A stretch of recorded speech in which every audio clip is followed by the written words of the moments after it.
Grimm's Fairy Tales, The Fisherman and His Wife.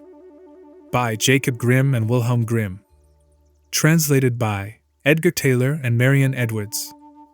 There was once a fisherman who lived with his wife in a pigsty close by the seaside. The fisherman used to go out all day long fishing, and one day, as he sat on the shore with his rod, looking at the sparkling waves and watching his line, all on a sudden his float was dragged away deep into the water, and in drawing it up he pulled out a great fish. But the fish said, "Pray let me live. I am not a real fish. I am an enchanted prince. Put me in the water again, and let me go." "Oh ho," said the man, "you need not make so many words about the matter. I will have nothing to do with a fish that can talk, so swim away, sir, as soon as you please." Then he put him back into the water, and the fish darted straight down to the bottom, and left a long streak of blood behind him on the wave.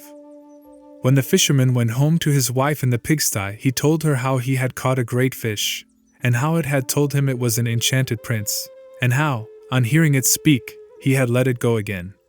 "Did not you ask it for anything?" said the wife. "We live very wretchedly here, in this nasty dirty pigsty. Do go back and tell the fish we want a snug little cottage." The fisherman did not much like the business. However, he went to the seashore, and when he came back there the water looked all yellow and green. And he stood at the water's edge and said, "O man of the sea, hearken to me. My wife Ilsebil will have her own will, and hath sent me to beg a boon of thee." Then the fish came swimming to him, and said, "Well, what is her will? What does your wife want?" "Ah," said the fisherman, "she says that when I had caught you, I ought to have asked you for something before I let you go. She does not like living any longer in the pigsty, and wants a snug little cottage." "Go home, then," said the fish. "She is in the cottage already." So the man went home, and saw his wife standing at the door of a nice trim little cottage. Come in," said she. "Is not this much better than the filthy pigsty we had?" And there was a parlor, and a bedchamber, and a kitchen, and behind the cottage there was a little garden, planted with all sorts of flowers and fruits, and there was a courtyard behind, full of ducks and chickens. "Ah," said the fisherman, "how happily we shall live now!" "We will try to do so, at least," said his wife. Everything went right for a week or two, and then Dame Ilsebil said, "Husband, there is not near room enough for us in this cottage. The courtyard and the garden are a great deal too small. I should like to have a large stone castle to live in. Go to the fish again, and tell him to give us a castle." "Wife," said the fisherman, "I don't like to go to him again, for perhaps he will be angry. We ought to be easy with this pretty cottage to live in." "Nonsense," said the wife. "He will do it very willingly, I know. Go along and try." The fisherman went, but his heart was very heavy, and when he came to the sea, it looked blue and gloomy, though it was very calm, and he went close to the edge of the waves, and said, "O man of the sea, hearken to me. My wife Ilsebil will have her own will, and hath sent me to beg a boon of thee." "Well, what does she want now?" said the fish. "Ah," said the man, dolefully, "my wife wants to live in a stone castle." "Go home, then," said the fish. "She is standing at the gate of it already."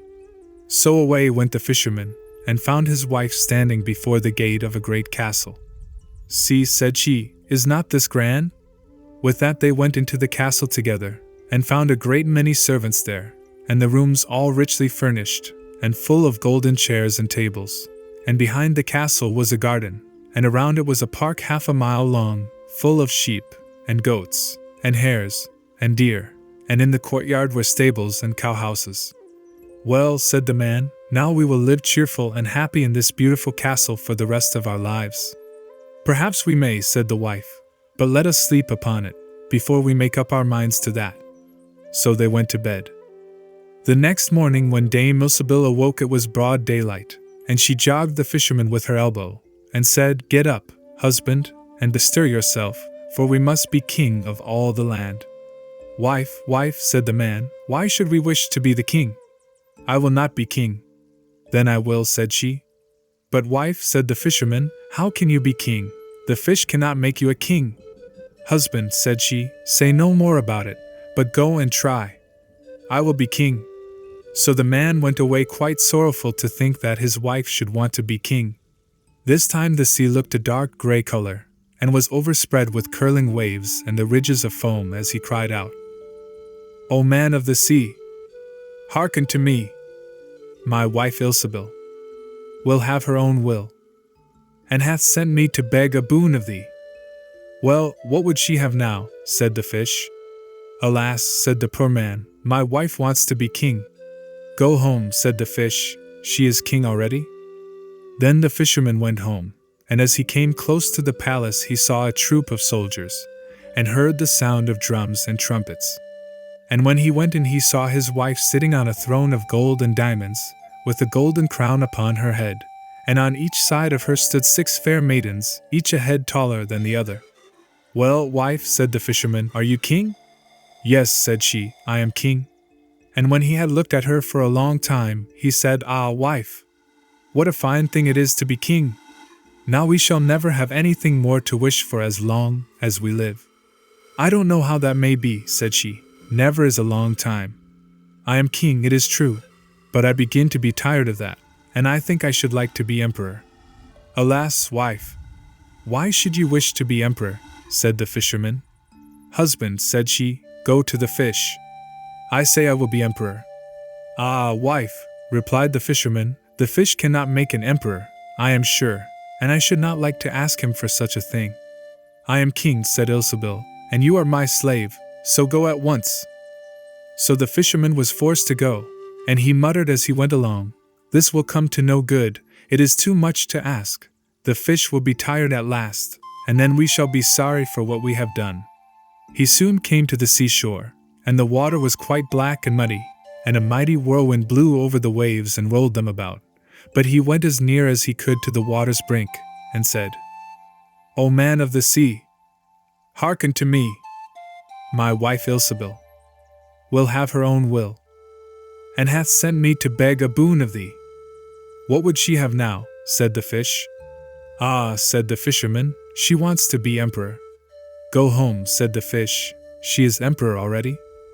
So he went home again, and as he came near he saw his wife Ilsebil sitting on a very lofty throne made of solid gold, with a great crown on her head full 2 yards high, and on each side of her stood her guards and attendants in a row, each one smaller than the other, from the tallest giant down to a little dwarf no bigger than my finger.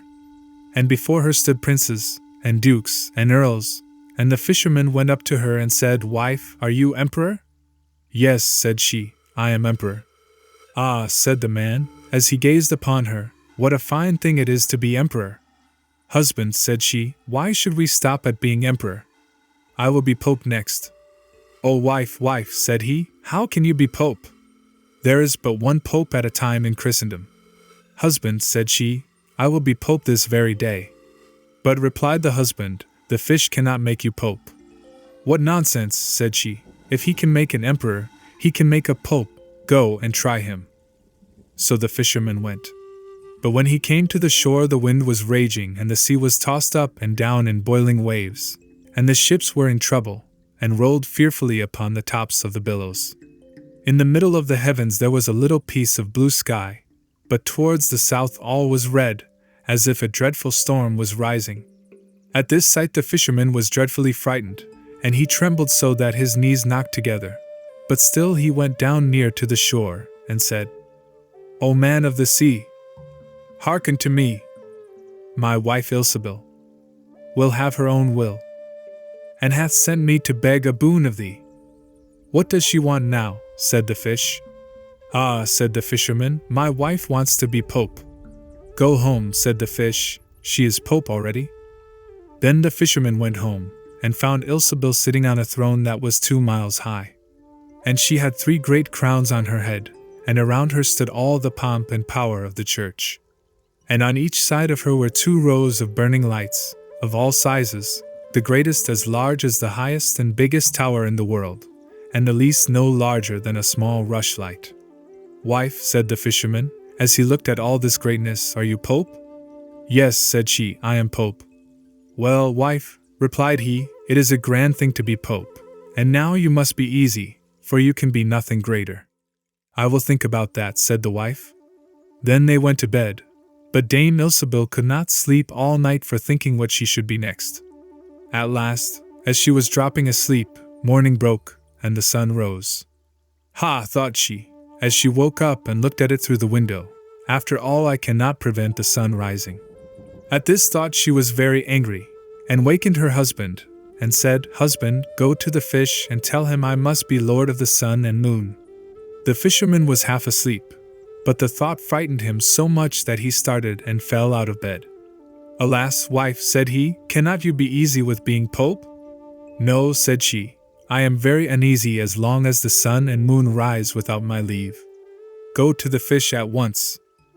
Then the man went shivering with fear, and as he was going down to the shore a dreadful storm arose, so that the trees and the very rocks shook. And all the heavens became black with stormy clouds, and the lightnings played, and the thunders rolled, and you might have seen in the sea great black waves swelling up like mountains with crowns of white foam upon their heads. And the fisherman crept towards the sea, and cried out, as well as he could, O man of the sea, hearken to me. My wife Ilsebil will have her own will, and hath sent me to beg a boon of thee. What does she want now? Said the fish. Ah, said he, she wants to be lord of the sun and moon. Go home, said the fish, to your pigsty again. And there they live to this very day.